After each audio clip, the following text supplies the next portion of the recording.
আসসালামু আলাইকুম রহমতুল্লাহি ওয়া বারাকাতুহু। আলহামদুলিল্লাহ ওয়াসসালাতু ওয়াসসালামু আলা রাসূলিল্লাহ আম্মা বাদ। সম্মানিত ভাইরা, আমি যে বিষয় নিয়ে আলোচনা করব সেই বিষয়টি হচ্ছে মেরাজের রাত্রে নবী করিম সাল্লাল্লাহু আলাইহি ওয়াসাল্লাম যে জাহান্নামে ভয়ঙ্কর শাস্তি দেখছেন। আমি প্রথম একটা ভিডিও দিয়েছি। এর প্রথম পর্বে বলেছিলাম তিনি কি দেখেছেন, যারা পরনিন্দাকারী গীবতকারীদের শাস্তি সম্পর্কে আলোচনা করেছিলাম। নবী করিম সাল্লাল্লাহু আলাইহি ওয়াসাল্লাম কী বলেছেন এই পর্বে আমরা আলোচনা করব নবী করিম সাল্লাল্লাহু আলাইহি ওয়াসাল্লাম মেরাজের রাত্রে যে আরও একটি ভয়ঙ্কর শাস্তি দেখেছেন। সেটি হচ্ছে জাহান্নামের একটি কেসি আনা হয়েছে। একজন ব্যক্তিকে জাহান্নামের আগুনের একটি কেসি এনে ওই ব্যক্তিকে ওই কেসি দ্বারা তার জিহ্বাটা কেটে ফেলা হচ্ছে।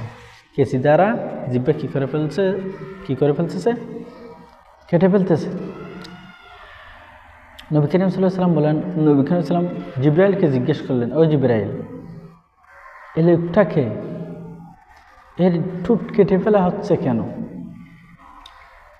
তখন জিবরাইল বললেন, ইয়া রাসূলুল্লাহ, এটা হলো ওই বান্দা যে দুনিয়ার জমিনে অন্যজনকে ভালো উপদেশ দিত,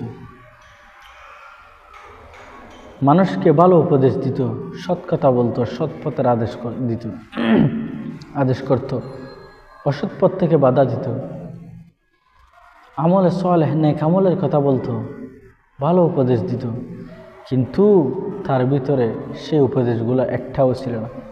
সে নিজে মানত না, কিন্তু অন্যজনকে ওয়াজ করতো, নসিহত করত। আহা, সেখানে হয়তো আমিও আছি, আপনিও আছেন।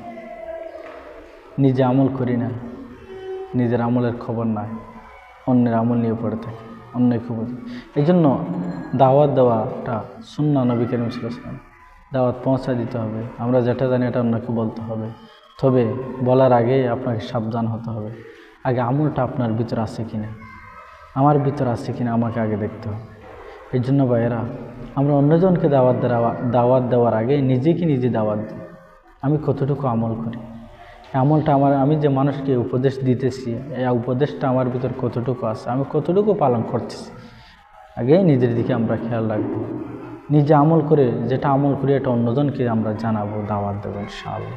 আল্লাহ তাআলা আমাদেরকে ভয়ঙ্কর শাস্তি থেকে রক্ষা করুন। সকলে বলে আমিন।